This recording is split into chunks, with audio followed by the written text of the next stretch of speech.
J'ai le plaisir d'accueillir Pierre Bentata. Alors, est-ce que Pierre m'entend? Est-ce que moi je l'entends? Est-ce que le public l'entend? Bonjour Pierre. Bonjour, moi je t'entends très bien. Bon, super, parfait. Bon, bah, écoute, tu es le premier, comment dire, tu es le deuxième intervenant de la journée.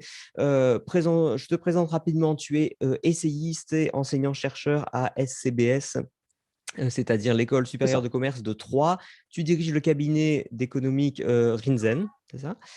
Et tes travaux académiques, je suis désolé, étant donné qu'on se connaît, j'ai commencé à te tutoyer, donc je vais continuer et faire Ah comme oui, si oui, de on peut rien se n'était. tutoyer. Oui, Mais enfin voilà, nous sommes tous les deux jeunes et branchés, donc on peut se permettre.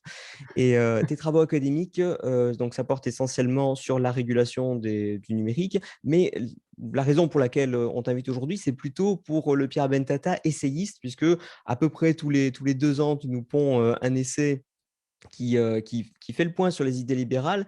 Et le dernier qui va sortir, s'appelle « De l'esprit de servitude au XXIe siècle » et qui sort au mois de mai.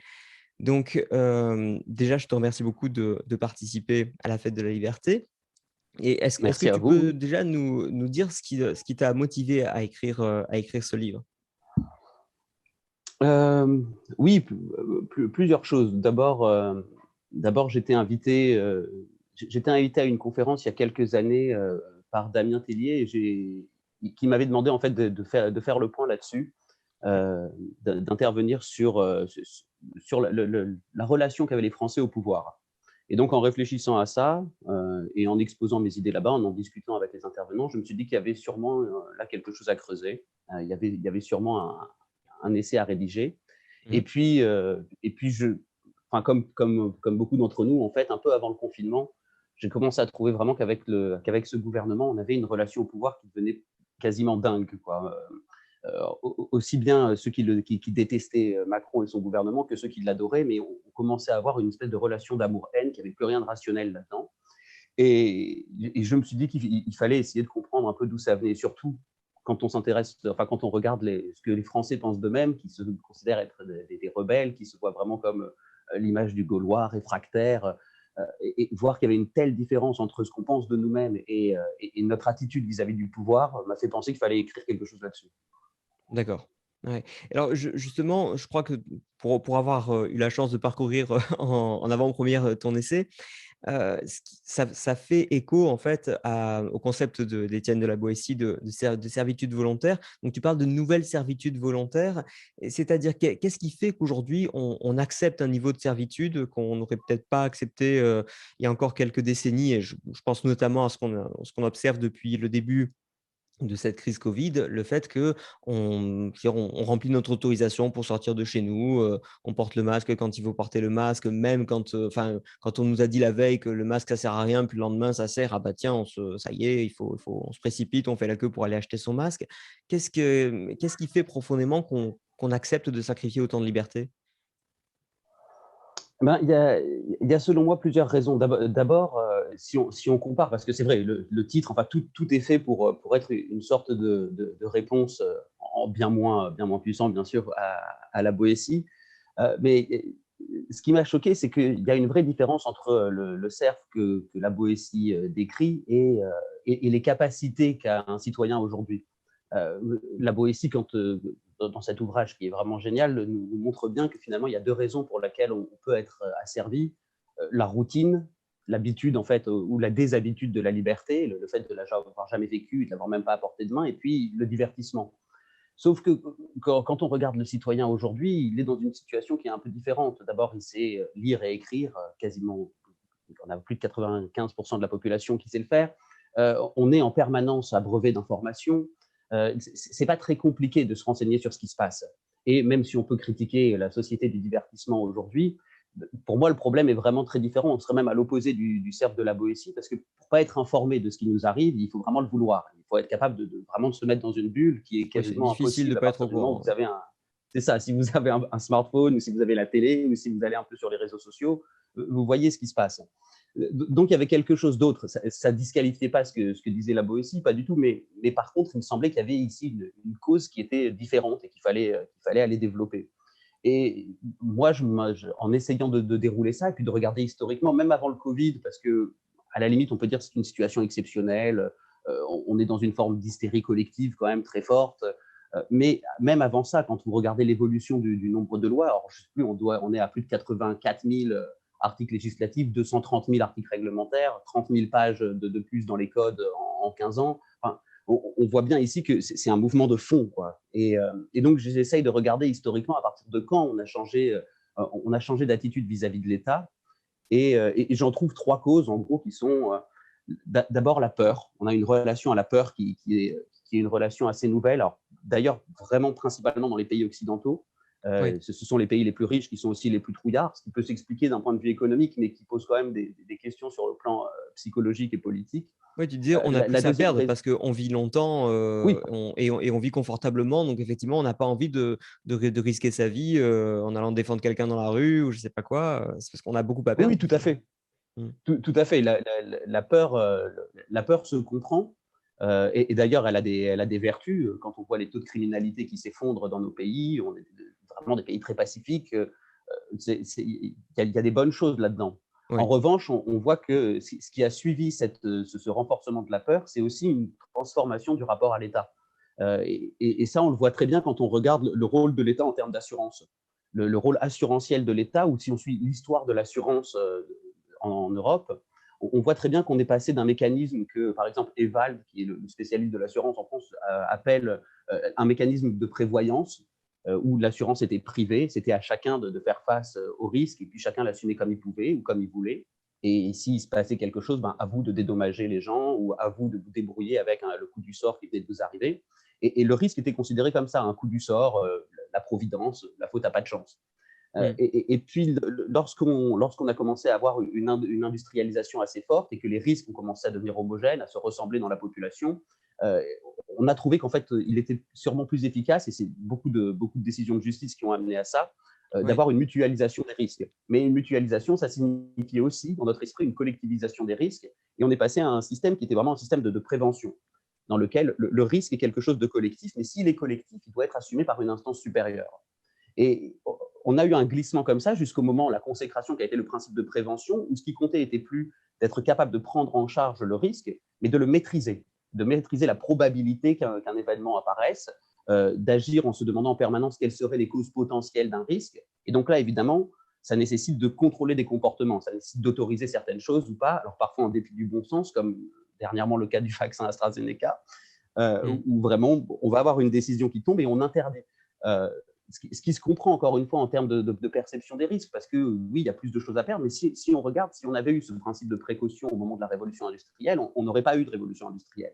oui, c'est ça. Donc il y Tu a quand faisais même une quelque liste chose des de innovations coûteux, quoi. qui n'auraient pas pu exister, je crois, si, avec le principe de précaution. Tu Ah disais oui, le moteur à explosion, les vaccins, voilà, toute chose qu'aujourd'hui même le on travail à la mine, corporatise. Ouais, l'activité minière, l'extraction de matières premières, tout ça aurait disparu, pas d'IRM, enfin, tout ce qui a ouais, été, pas de 5G maintenant, mais ouais. tout ce qui à un moment a une incertitude aurait posé problème. Et puis, moi, ce qui m'a choqué là vraiment ce qui me fait penser que c'est en tout cas une bonne piste de réflexion, ce qui m'a choqué avec le Covid, c'est que on a bien vu que ce qu'on a reproché au gouvernement était d'abord son impréparation, même si c'est difficile de considérer que c'est ce gouvernement-là. Mais au-delà de ça, on a eu plusieurs voix qui se sont levées pour dire euh, le problème n'est pas tant leur impréparation, c'est leur incapacité à prévoir quelque chose qui était imprévisible. Et donc là, on passe à une quatrième étape dans l'idée de maîtrise du risque, c'est qu'on veut maîtriser le risque du risque, la probabilité que quelque chose d'incertain puisse apparaître, comme si on attendait des gens qui nous gouvernent qu'ils aient une sorte d'omniscience ou de capacité à prévoir l'avenir, ce qui évidemment leur laisse en plus une marge de manœuvre pour intervenir qui est démentielle, mais parce elle est demandée par la population. Donc ça, il me semble que c'est vraiment le problème de surface. C'est une société qui est très craintive et qui confond l'assurance, qui a en fait déconnecté l'assurance de la responsabilité individuelle et qui à la place l'a remplacée par l'idée que l'État lui-même est le seul à être capable de maîtriser les risques, voire qu'à partir du moment où vous avez élu quelqu'un, il sera en mesure de voir l'avenir, Ouais. ce qui est problématique.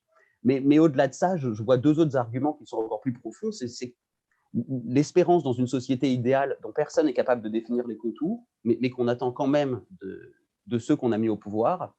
Et puis, encore plus profondément, c'est le fait que dans des sociétés qui souffrent un peu d'anomie, dans des sociétés dans lesquelles on a perdu une sorte de grand récit collectif qui, dans nos pays, a été organisé par le phénomène religieux, Mmh. qu'on soit athée ou pas, mais Marcel Gauchet, par exemple, qui n'est pas réputé pour être un grand libéral, le montre très bien. Euh, les grandes valeurs collectives, ce qui créait un récit, une histoire commune, était quand même quelque chose qui était organisé par le phénomène religieux. Ouais. Euh, et dans des sociétés où la religion a quasiment, en tout cas en tant que phénomène, en tant qu'instance organisatrice, a disparu, euh, ça n'a pas été quelque chose qui a été bien digéré par nos populations et on l'a remplacé par une autre image religieuse qui, selon moi, est l'État, avec une relation très bizarre, du coup, une sorte de trinité entre le peuple, le représentant du peuple et l'idée générale de l'État, qui crée ici ce phénomène d'asservissement. Euh, pour moi, c'est vraiment le nœud du problème, et c'est pour ça qu'à mon avis, que Macron cristallise autant les passions. Euh, c'est que le représentant du peuple est censé être l'homme providentiel ou celui qui est celui à qui on va donner les pleins pouvoirs parce que c'est une espèce de surhomme et en même temps c'est une extension de nous-mêmes. Mais il y a quand même un jeu de dupes ici où la population sait très bien que ce qu'on attend du gouvernement n'est pas quelque chose qui est faisable. Vous voyez quand des gens vous disent il faudrait que le gouvernement puisse sécuriser des identités qu'on voudrait être fluides, on voudrait une histoire commune mais on ne veut plus parler de l'esclavage, ou on ne veut plus parler de Louis XIV. Enfin, et donc du coup on a évidemment un problème ici qui est insoluble, mais on attend de l'État qu'il le règle. Alors non, je ne devrais pas dire de l'État, on attend du président. Et comme le président lui-même n'est pas capable de le faire parce que ça reste un humain, quoi qu'on en pense, on a distingué complètement ce qu'est l'État en tant qu'idée, qui lui est infaillible, de l'homme politique, qui lui est nécessairement celui qui sera coupable de ne pas arriver à remplir la tâche de l'État.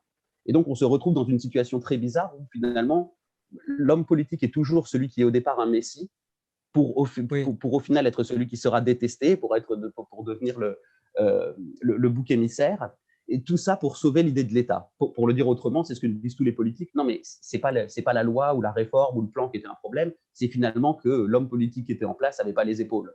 Oui, c'est sa mise Et, en place, voilà, mais c'est une d'un façon point de pour vue moi. théorique, on ne remet pas en cause, le fait que l'État peut, puisque l'État a les moyens. Déjà, comme il a le pouvoir de Oui, contrainte, il a le pouvoir financier, et cetera, exactement. donc ouais. Alors moi, ce que Et avec du oui, coup vas-y. une façon beaucoup plus, avec du coup quelque chose qui est encore plus pervers, c'est que chaque fois qu'un homme politique ne va pas être capable de faire ce qu'il avait promis, on va se tourner vers quelqu'un qui semble être encore plus convaincu qu'il en est capable. Et pour moi, ici, dans la succession entre Sarkozy, Hollande et Macron, on a clairement ici la construction psychiatrique ou pathologique de la relation au pouvoir. On a voté pour quelqu'un qu'on n'arrêtait pas de dire être un hyper-président sur tous les fronts. Il a déçu pour ça parce qu'on s'est senti trop distant enfin, on l'a senti trop distant de nous. On a été très déçus. On a voté pour quelqu'un qui était exactement son opposé, le président normal, qu'on a détesté parce qu'il était normal et parce qu'on le voyait faire des bourdes, parce qu'il était, c'est vrai, parfois comique, mais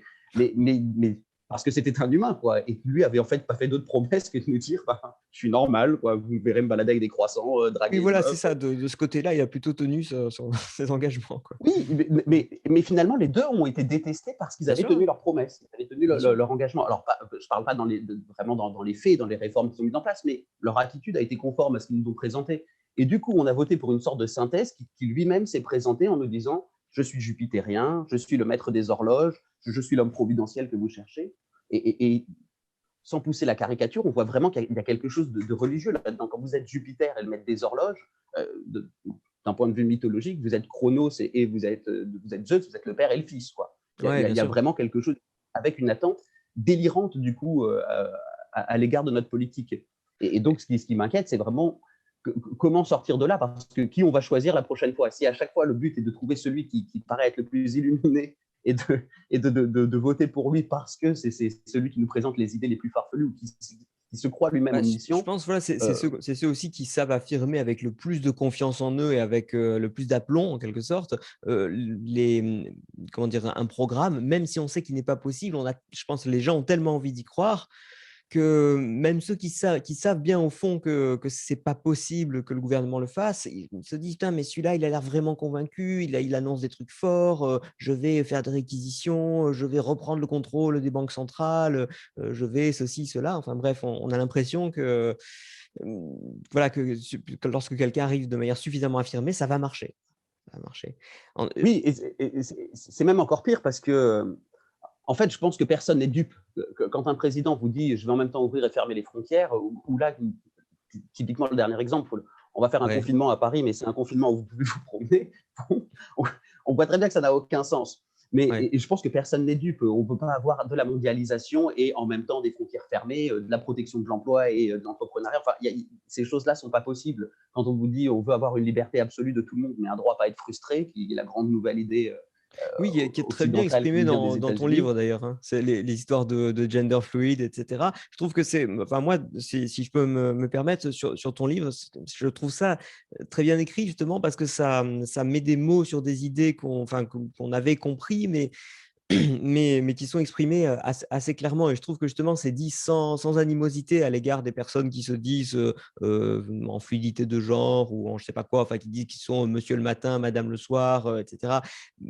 C'est je voilà, je trouve ça assez bien exprimé. Oui, D'ailleurs, oui, je vais me permettre de faire une petite citation. Tout à l'heure, tu disais que qu'on a perdu l'aspect, projet collectif, projet de société. Et justement, c'est paradoxal pour des libéraux de pointer ça du doigt, mais en même temps, c'est vrai.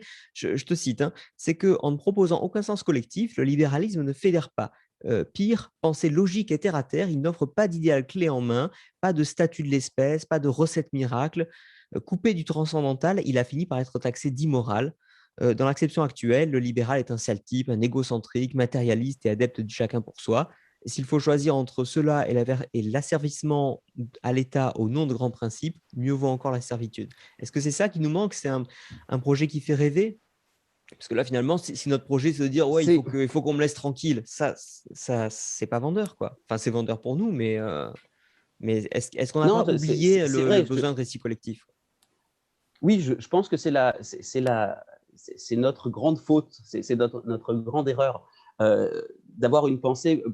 Pour moi, d'ailleurs, le meilleur exemple de ça, il est pas, il est chez Ayn Rand que personne ne connaît parce que, enfin, en France, par nous. Mmh. Mais, Oui, c'est mais ça, pourquoi nous, on la personne ne connaît. le connaît? Parce que quand on va chercher chez Ayn Rand, il y a une pensée qui est très, surtout pour le vieux continent. Je crois qu'il y a une pensée qui manque de poésie. Il y a une pensée qui est très aride. Et je trouve on retrouve la même chose chez Mises, on retrouve pas partout chez Hayek, mais droit et législation, par exemple. Si vous allez voir quelqu'un qui n'est pas convaincu par le libéralisme, vous lui posez ce pavé dans la tête, il y a quelque chose qui passe pas parce qu'il nous manque une véritable poétique Mmh. du libéralisme. Et ce que j'entends par ça, c'est, oui, tenter de montrer qu'il y a, alors, ne plus se concentrer uniquement sur l'économique, mais ça a été bien compris, je pense, par la plupart des libéraux, mais montrer qu'il y a une sorte d'élan. Il y a véritablement quelque chose qui est artistique dans la vision libérale. J'entends sur la conception de l'individu. Et ça, on ne l'a pas. Et sans ça, il est très difficile de faire entendre sa voix sans être taxé d'être un salaud, quoi, d'être juste, oui, un égoïste qui considère qu'une société n'existe pas. Et je trouve ça d'autant plus difficile, ce que j'essaye d'expliquer au début de mon livre, c'est d'autant plus difficile pour un libéral, du coup, de venir expliquer ça, parce qu'il faut faire amende honorable, et puis parce qu'on se retrouve soi-même à déresponsabiliser ou déculpabiliser un peu les politiques en disant c'est pas de leur faute. Nous qui tapons en permanence sur l'État, je pense à juste titre, finalement, ce Léviathan, il est là parce qu'on a un tempérament d'esclave, mais parce qu'on n'est plus capable d'exalter cette idée de la liberté. Lorsque le général de Gaulle disait: «Les peuples ont le gouvernement qu'ils méritent», ça te semble, tu partages cette citation? Oui, oui, parce que on voit bien, surtout en France, on voit très bien qu'on est capable de se révolter. On est capable d'avoir Ça, des c'est clair, oui. jacqueries ou des manifestations, on en a régulièrement. Sauf qu'en fait, elles se terminent toutes, j'essaye d'en donner quelques exemples, mais elles se terminent toujours par des revendications supplémentaires qui viennent grossir la taille de l'État. Donc finalement, on peut s'en prendre qu'à nous-mêmes. Ouais. D'ailleurs, quand on a dit aux politiques quand on dit aux politiques aujourd'hui, il n'y a plus assez d'argent pour ça, vous avez les hôpitaux, ce qui d'ailleurs reste à vérifier, mais les hôpitaux sont exsangues, le système de santé n'est pas assez développé, mais c'est véritablement, oui, sans doute, mais c'est de la faute de l'État. C'est de la faute des citoyens, pas de l'État, parce que euh, c'est nous qui leur en demandons trop.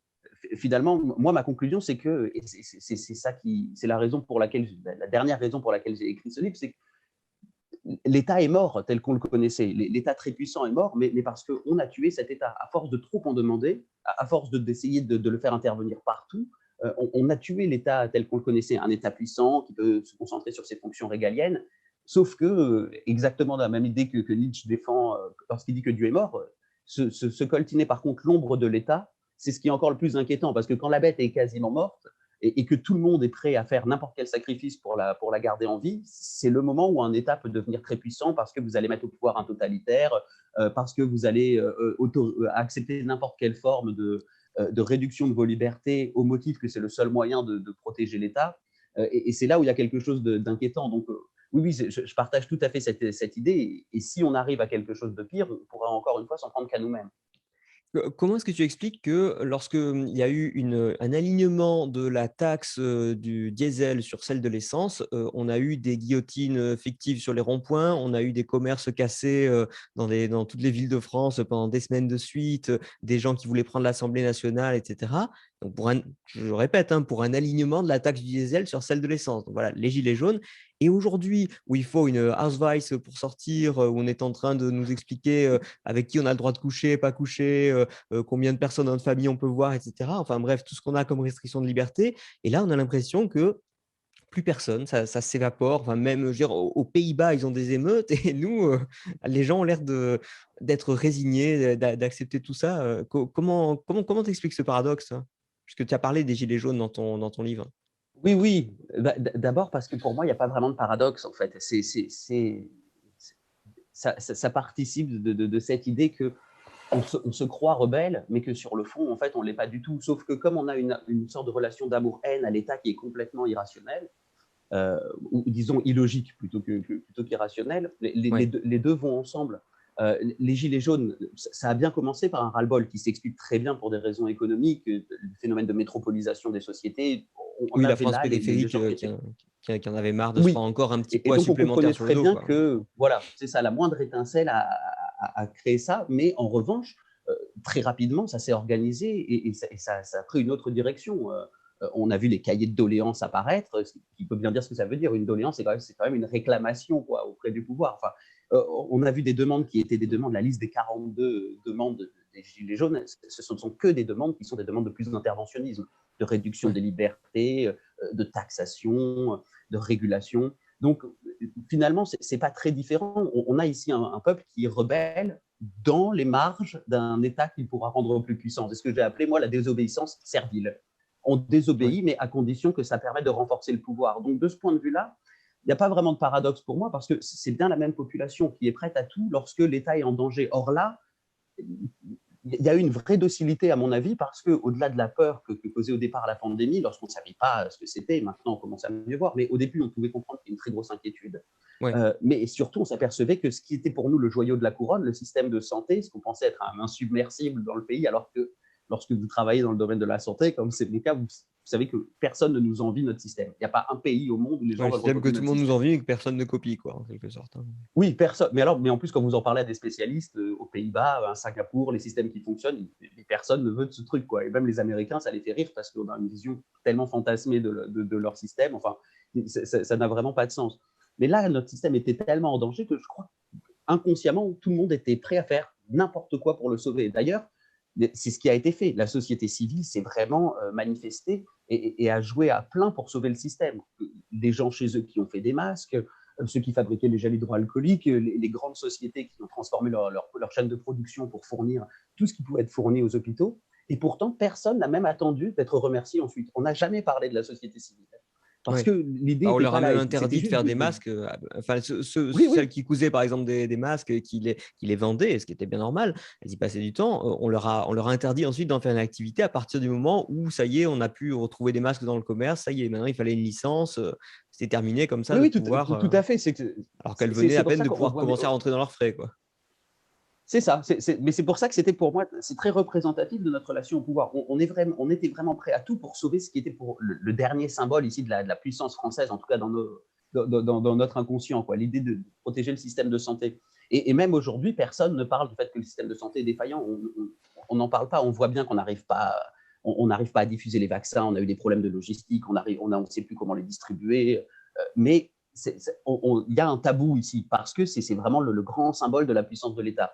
Donc on a vraiment une relation ici de servilité. Même lorsqu'on désobéit, on reste servile. Le dernier point que je voudrais aborder avec toi, et alors ça va être un challenge de le faire en 3 minutes, mais c'est la critique que tu fais, enfin que tu reprends en tout cas de Isaiah Berlin sur l'esprit des Lumières et en quoi est-ce que cet esprit des Lumières en fait portait un problème en lui-même ne pouvait pas donner une société qui allait marcher de la même manière pour tout le monde de façon rationnelle. Est-ce que tu peux nous expliquer ça en quelques mots? Oui, la raison pour laquelle je le fais, c'est que je pense que les gens qui aujourd'hui, la majorité de la population, du coup, qui attend beaucoup de l'État, tombent dans le même piège que les Lumières sans garder le bon. Ils n'ont que le mauvais de ce qu'il y avait dans les Lumières. La grande idée ou l'idée commune des Lumières, que Isaiah Berlin résume en parlant de monisme, c'est Mmh. l'idée que l'intelligence humaine permet de répondre à n'importe quelle question et permet de trouver la bonne réponse et de séparer le vrai du faux sur n'importe quelle question. Et qu'à partir du moment où on a trouvé la bonne réponse à n'importe quel type de question, politique, biologique, sociale, il est possible de créer un système qui soit parfait parce que le vrai ne peut pas être en contradiction avec d'autres vrais. Donc, quand on a trouvé toutes les propositions vraies à toutes nos grandes questions, on peut élaborer un système qui soit universel de tout temps, de toute époque, de tout lieu, qui était la grande idée universaliste des Lumières.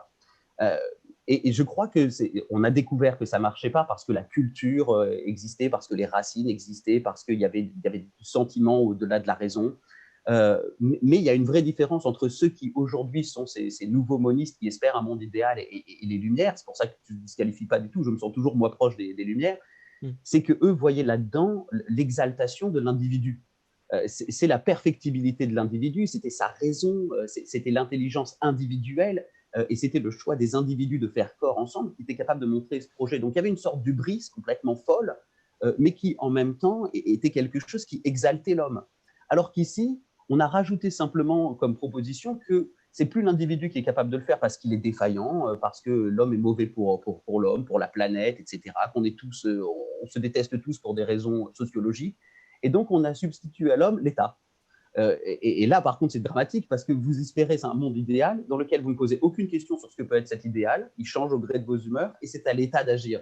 Donc, c'est vraiment le plus gros nihilisme, le plus grand nihilisme qu'on puisse avoir, puisque c'est simplement un abandon total de l'individu, de son autonomie, à une institution dont les individus espèrent qu'elle pourra créer un idéal qu'eux-mêmes ne connaissent pas. Donc c'est vraiment l'esclavage le plus total que vous puissiez avoir. OK. Bon, bah, écoute, en tout cas, merci beaucoup. Je rappelle au public, pour ceux qui voudraient poser des questions, ça se passe sur Twitter avec le hashtag Fête de la Liberté.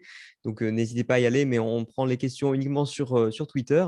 Et donc, ton livre va sortir au mois de mai, c'est ça? C'est Et ça. en revanche, on peut toujours trouver les précédents, notamment celui qui s'appelait «Les désillusions de la liberté», où c'était intéressant. Tu montrais, je crois, en quelques mots, tu montrais que le confort matériel qui a été apporté par la liberté, finalement, ne résolvait pas des problèmes plus profonds et que donc on avait une forme de déception, parce qu'on en attendait trop de notre, libération économique, en quelque sorte, de notre prospérité économique. Donc je conseille aux gens d'aller lire ce livre et tous les autres que tu as écrits.